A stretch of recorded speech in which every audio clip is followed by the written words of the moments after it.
So we talked about measures of center, measures of spread, how far we are from the center, and now we're going to talk about measures of position, talk about where we're at in the data. And one of the best ways to mark where we're at is with what is called a z-score. And that's the distance that a data value is from the mean in terms of the number of standard deviations away. Because if I know it's only one standard deviation away, I know what percentage it's falling in because of the empirical rule. And it's a great way to compare things too.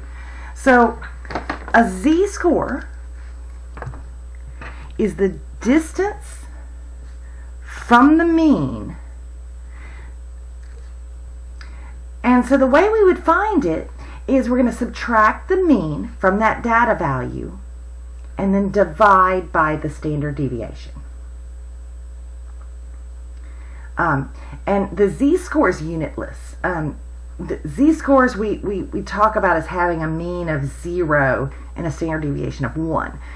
So, you know, it's talking about how many standard deviations away we are. If you get a negative z-score, that just means you're below the mean that many standard deviations. So let's see how we can use this. Determine whether the New York Yankees or the Philadelphia Phillies had a relatively better run-producing season. The Yankees scored 968 runs in the American League, where the mean number of run scores was 793.9 and the standard deviation was 73.5.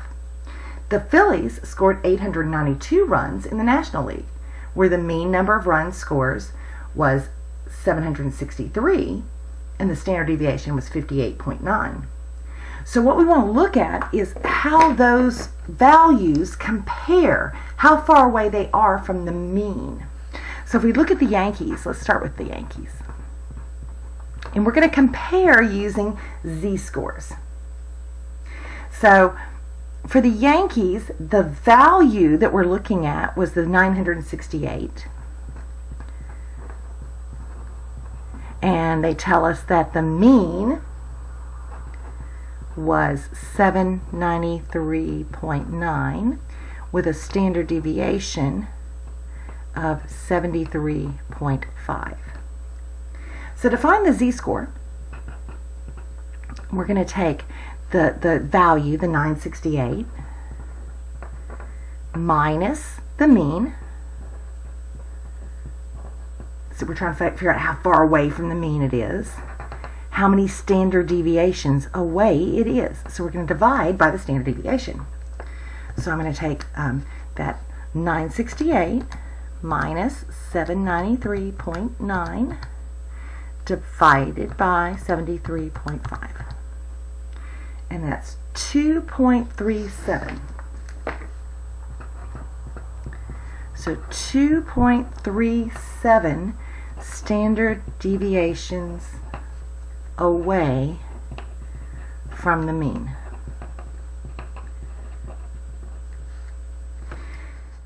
Okay, and we're going to compare that to the Phillies. Okay, so for the Phillies, I'm not going to write out everything again because we kind of got the idea. So for their z-score, it was 892 runs minus the average of 763 divided by the standard deviation of 58.9.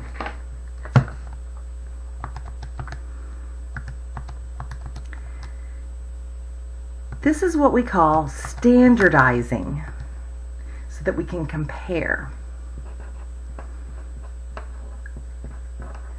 So the Phillies runs were 2.19 standard deviations away from the average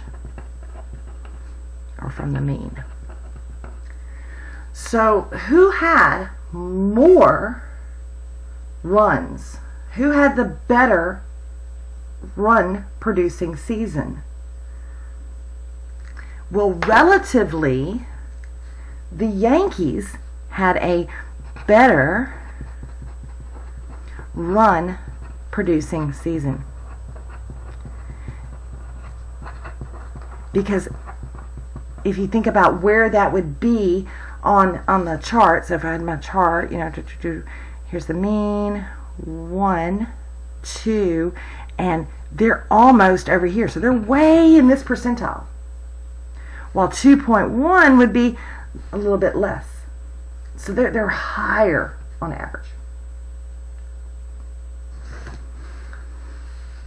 Now let's talk about percentiles.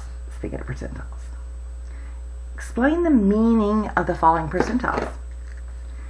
The 5th percentile of the weight of males 36 months of age is 12.0 kilograms. 5th percentile. What that means is only 5% weigh less than 12 kilograms. 5% weigh less than 12.0 kilograms. That means 95% weigh more. Now, if you say it's the 95th percentile of the length of newborn females is 53.8, that means 95%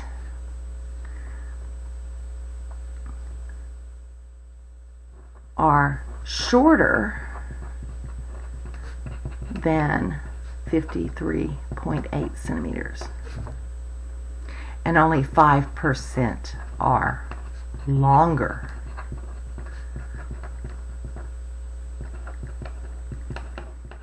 Being in the 95th percentile would be you're at the top of your percentiles.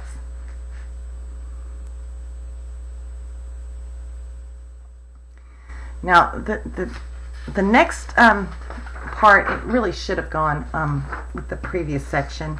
So we're just going to kind of quickly mark down which notation we would be looking for. So if we're looking for the variance in sample standard deviation, are we looking for population or sample? So if we're looking for this sample, that's going to be the SX on the calculator. Population is going to be this sigma. Just wanting to rehash that. And we could find, y'all can find that. I'm going to skip down to another one with the empirical rule. We have a measure of intelligence is the Stanford Binet intelligence quotient, your IQ tests. IQ scores have a bell-shaped distribution with a mean of 100.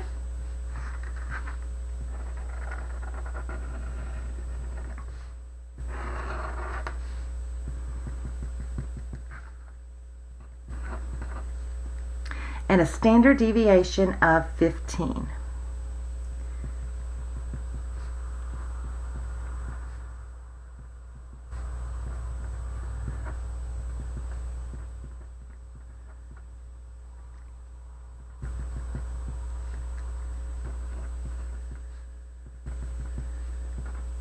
So I'm counting out 15s each way. What percent of people have an IQ score between 70 and 130? So let's remember our empirical rule. That's really, really, really important. So from here to here is 68%. From here to here was 95%. So 70 to 130 is 95%. What percentage of people have an IQ score less than 70 or greater than 130? So below here or above here? Well, that would be 5%. What percent of people have an IQ score greater than 130? Well, if we're greater than 130, we're talking about right here. Greater than 130. So if 5% was both of these sections, then greater than 130 would be 2.5%. What if I had said less than 130? Well, that'd be 97.5%. And you could kind of play with that all you want. So this would be 34, 34. If all of this is 95, let's see, that would leave 13.5 here, 13.5 here. You can kind of play with the percentages to add up what you need, and you might need that for some of the homeworks online. Okay, let's go to the next one. These are just kind of practice with what we've done already. Suppose a college admission something needs to compare scores of students who take the SAT and the ACT. And remember, those are different scales. So if you're going to compare the scores, how would we compare them? We would have to do a Z-score. So if I'm comparing SAT and ACT and I want to see who has a better score, I'm going to use Z-scores. So SAT, ACT. So the score on the SAT was a 1740, and the mean on the SAT is a 1500 with a standard deviation of 240. And for the ACT, Kathy got a 30 with a mean of 21, standard deviation of 6. So again, we're comparing with a Z-score.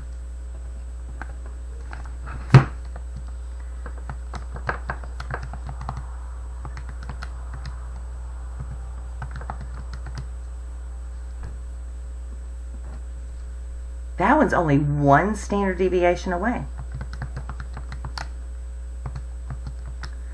While the ACT score was 1.5 standard deviations away, so this is actually a better score. It's much further away from the mean.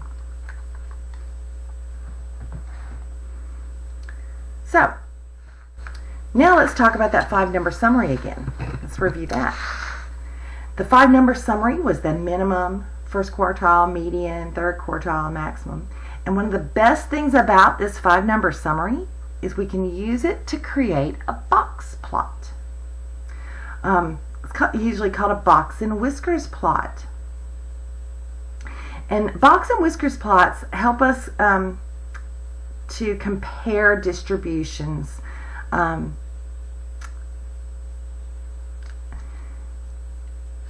It gives us a direct look at the location of our median and our spread. It's good for comparing. It helps us find outliers. But it's not so good about getting that shape of a normal distribution. So let's practice making a box plot. So what we're going to do is we're going to find all of our 5-number summary, and then we're going to compute our IQR, and we're going to determine what are called our fences. This lower fence and upper fence, this is a way to test for outliers. Anything outside those fences is a outlier. And the key here is it's anything outside 1.5 times the IQR from our lower quartile, upper quartile is going to be too far out. So we're going to use the data back from example 7. Let me see if I still had that. I do not still have that in my calculator. Let me go back and put that data back in. So if we flip back to our example with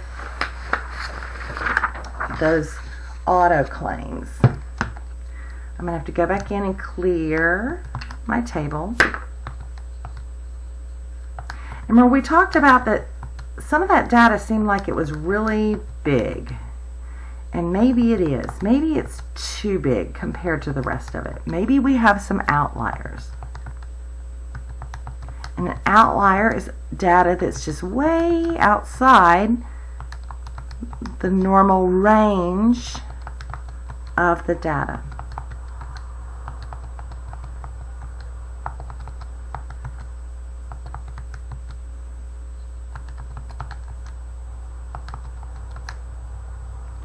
And I don't know why I'm retyping all of this in, because we had already written down our 5-number summary. And that's all I really need. Our 5-number summary from that page.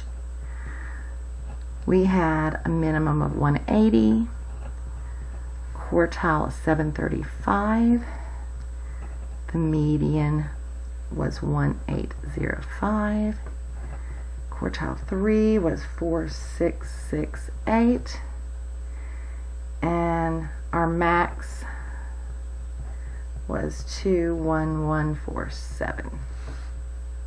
Okay, so we want to find any outliers. So first off, let's find our IQR. That's Q3 minus Q1. And we had found that before. It was 3993.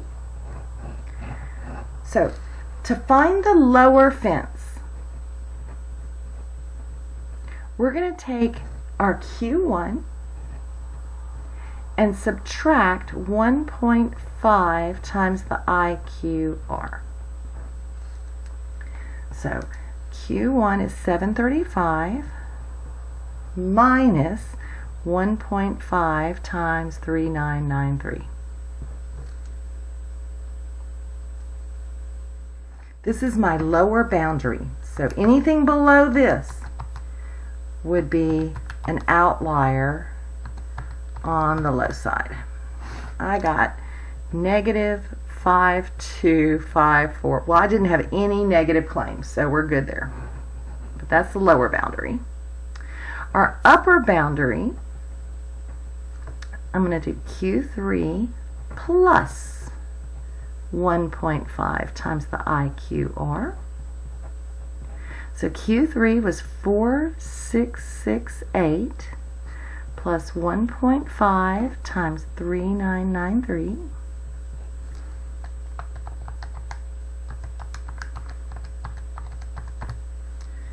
And I get 10,657.5. Okay, so this is our range that we want to keep our data in. Anything outside this is an outlier. So I'm going to look back at my data. 10,657. Okay. There's only one outlier. That 21,147. So 21,147 is an outlier. Now once I've identified an outlier, and that was my old maximum, I need to write down what the next max is, because that's going to be my new maximum. The next max is the 10,034, which is in the right range. It's in there. It's okay. So I'm actually going to use let's see. So I'm going to start at 0, and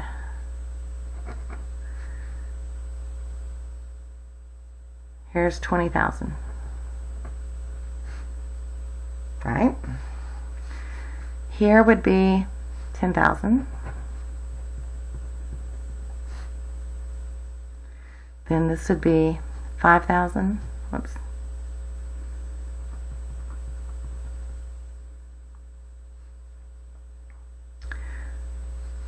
$1,000, $2,000, $3,000, $4,000. Okay. So I marked everything off. I need to start with my minimum, which is 180. So if that's 1,000 right here, 180 is going to be pretty close to here. My max is now at 10,000. So I put little bars at the edge of my maxes. Now I'm going to put bars at each of the quartiles too. So 700 would be about here. The median was at 18. Quartile 3 was at 4,600. So it's right here. Okay. Now from the quartile 1 to quartile 3, that's going to make a box. Here's my min, here's my max. Those make the whiskers. So this is the min, quartile 1, quartile 3, max, and this is the median. Now 20,000 or around there was my outlier. And now you can see how much of an outlier it really was. It is so far out that it doesn't even come close to being near the data. It is very, very far out.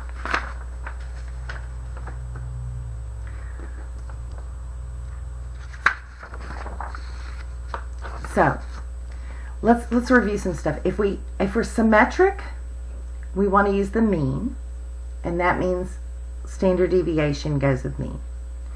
If we're skewed at all, median and interquartile range is better. All right. Violent crime, including rape, robbery, assault, and homicide. The following is a summary of a violent crime rate, which is per 100,000 population, for all 50 states in the United States plus DC in 2005. Q1, Q2, and Q3. So what does this mean?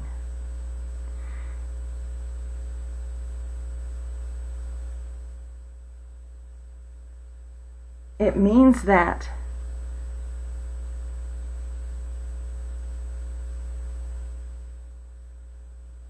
we have 25% of all violent crime. I'm having trouble wording. The violent crime rate was between 272 and 387. So remember, that means that we have a min down here, and then 25% is between here and here, and 25% between here and here, 25% between here and here. We also need to find the IQR, which is Q3 minus Q1, 529.7 minus 272.8, which is 256.9. The middle, 50% of the states differ in crime rate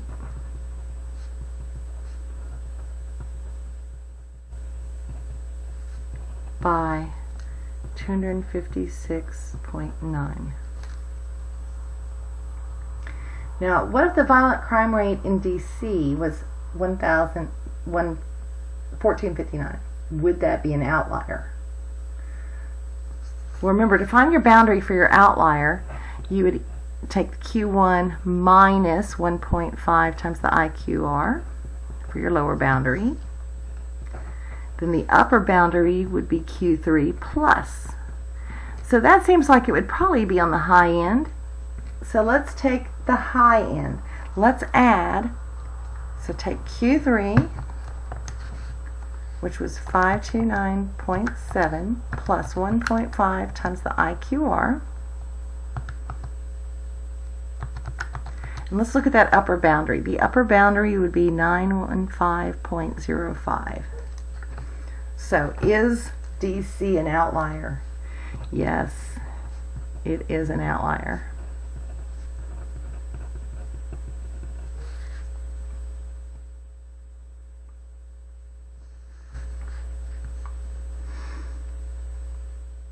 All right.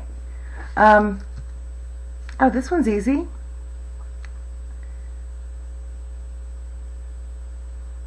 After giving a statistics exam, we got the following 5-number summary. In other words, this is the min, Q1, median, Q3, and the max. And use this to make a box plot. Okay. So 60, 100, 80, 90, 70. Okay, that's good enough for me. So what we're going to do is we're going to mark each of these numbers on our page. 60, 68 would be about there, 77, 89, and 98. Your box goes for the middle 3.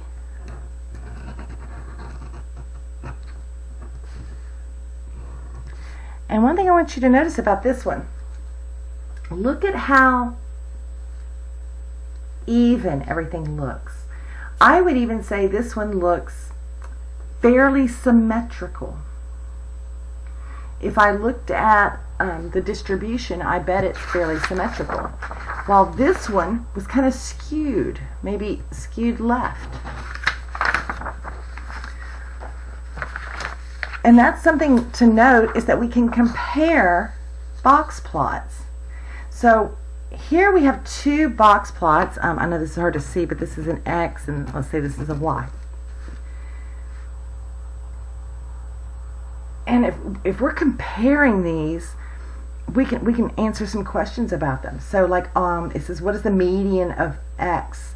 Doesn't look like it's right at 15. Maybe I guess 16. To the nearest integer, what's the first quartile of Y? So here would be min, quartile 1 would be right here. I'm going to guess like 22. Which variable has more dispersion? So for the dispersion, I'm going to look at more the IQR. Which one is wider as far as the IQR? Well, let's say Y has a larger IQR. The box is bigger. Does the variable X have any outliers? And it does. It looks like there's a little star here. Yes. And that looks like it's around 29 is an outlier. How would you describe Y? So let's think about how that would look. Would it be skewed? So if I were to draw this,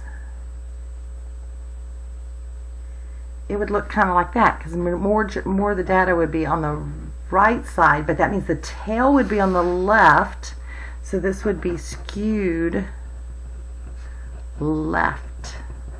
There's a tail to the left.